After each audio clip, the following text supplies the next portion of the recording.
Kamusta po kayo? Bago po ang lahat, first things first.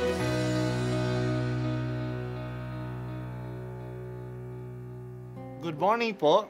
Sinisimulan po natin ngayon ang first things first.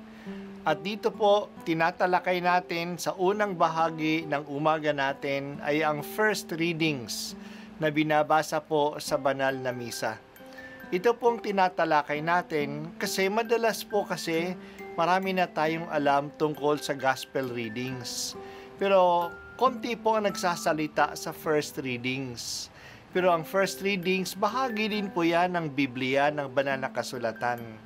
Kaya susubaybayan po natin ang mga first readings, basahin po natin at kuminsan kailangan ng basahin ng 2 o 3 beses bago maintindihan kasi hindi po tayo familiar sa mga istorya at sa mga kaisipan na tinatalakay dito. Ang pagbasa mula sa sulat ni Apostol San Pablo sa mga taga-Roma. Mga kapatid, ikumusta ninyo ako kina Priscilla at Aquila, mga kamanggagawa ko kay Kristo Jesus. Sumuong sila sa panganib upang mailigtas ang aking buhay. At hindi lamang ako ang nagpapasalamat, kundi pati ang mga simbahan ng mga hentil. Ikumusta rin ninyo ako sa simbahang nagtitipon sa bahay ng mag-asawang ito.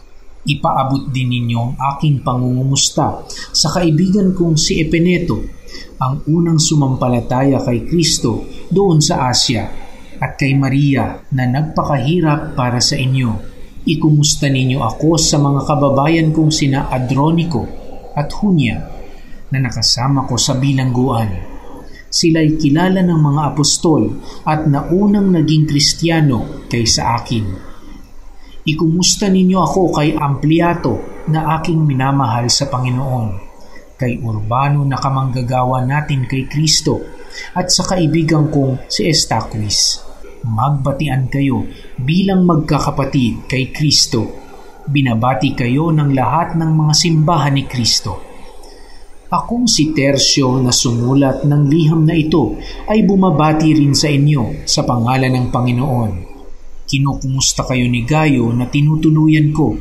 Sa bahay niya nagtitipon ang buong simbahan. Kinukumusta rin kayo ni Erasto na ingat yaman ng lungsod at ng ating kapatid na si Cuarto. Naway sumainyong lahat ang pagpapala ng ating Panginoong Hesukristo. Amen. Purihin ang Diyos na makapagpapatibay sa inyo sa pamamagitan ng mabuting balita tungkol kay Hesukristo na ipinangangaral ko sa inyo. Ang mabuting balitang iyan ay isang hiwaga na nalilihim sa loob ng mahabang panahon at sa utos ng walang hanggang Diyos ay nahayag ngayon sa mga hentil upang sila'y manalig at tumalima kay Kristo. Ang lahat ng iyan ay ayon sa mga sulat ng mga propeta. Sa iisang Diyos, ang marunong sa lahat, sa Kanya iukol ang papuri, magpakailanman sa pamamagitan ni Hesukristo. Ang salita ng Diyos. Salamat sa Diyos. Sa pagtatapos ng isang liham, nandiyan na ang mga pagpapaalam. Pagkatapos ng mahabang sulat ni Pablo sa mga taga-Roma, nagpapaalam na siya sa mga kakilala niya. Hindi pa siya nakarating sa Roma pero marami na siyang kilala doon. Bilang kapital ng Roman Empire, marami ang pumupunta doon.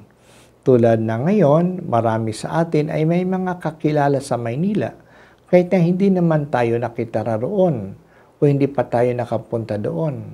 Ang mga kakilala at mga binabati ni Pablo ay nagpapakita sa atin na mga Kristiyano noon ay always keeping in touch with each other. Nagbabalitaan sila. Hindi ito madali noong panahon na wala namang internet at pati na nga ang pagpapadala ng liham ay hindi madali. Pero nagbabalitaan sila. Isa sa kapansin-pansin dito ay si Priscilla at Aquila. Sila ay mag-asawa na nakasama ni Pablo sa Corinto at ganoon din sa Efeso. Masigasig ang mag-asawang ito sa pagmimisyon. Sila din ang kumukup at humubog kay Apolos, isang masigasig na tagapangaral sa Korinto.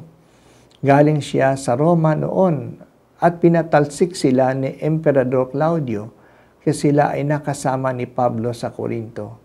Ngayong nasa Roma uli sila at naging leader pa ng simbahan doon, ng bahay nila ay ginagamit na mitingan ng mga Kristiyano. Ang isang nagpapadala ng kanyang pagbati ay si Tercio. Siya yung sekretary na sumulat ng liham na ito. Maaring idinikte na ni Pablo ang liham sa kanya. Gumamit si Pablo ng tagasulat sa mga liham niya. Hindi madaling sumulat sa balat ng hayop o sa parchments. Kailangan ito ng special skills. Kaya may mga taong talagang tagasulat. At iyan ang gawain ni Tercio. It is important that we keep in touch. Ginawa ito ni Pablo. Malaki din ang kanyang network. Sa ating panahon ngayon, mas madaling gawin ito dahil sa internet, Facebook, Messenger at iba pang mga platform. Madali ngayong magpadala ng pagbati. Pero kung minsan, hindi natin alam kung nandyan pa ang personal na touch o machine na lang o AI na lang ang gumagawa nito. At kung hindi tayo maingat, maaaring tayong ikulong ng technology sa ating grupo lamang. Tayo-tayo na lang ang nagko-communicate. Nakakulong na tayo sa ating echo chamber. Akala natin na ang mundo ay mayroong ganoong pananaw. Pero hindi pala. Nasa sariling echo chamber lang tayo. Tayo-tayo na lang ang nagbabalitaan. Tayo-tayo na lang ang nag-uusap. Kaya hindi talaga mapapalitan ng internet ang ating personal na pagkikipag-unay at paglapit sa tao. The human touch is irreplaceable. At yan ang ginawa ni Pablo. May human touch siya. Kahit sa malayong lugar, palagi siya nakikipagbati at binabati niya rin ang iba sa ngalan ng kanilang mga kaibigan. Salamat Panginoon sa mga kaibigan ko at mga kasama ko sa buhay. Manatili sanang malawak ang aming kaugnayan sa aming kapwa-tao, lalo na sa gawain ng pagpapalawak ng iyong kaharian.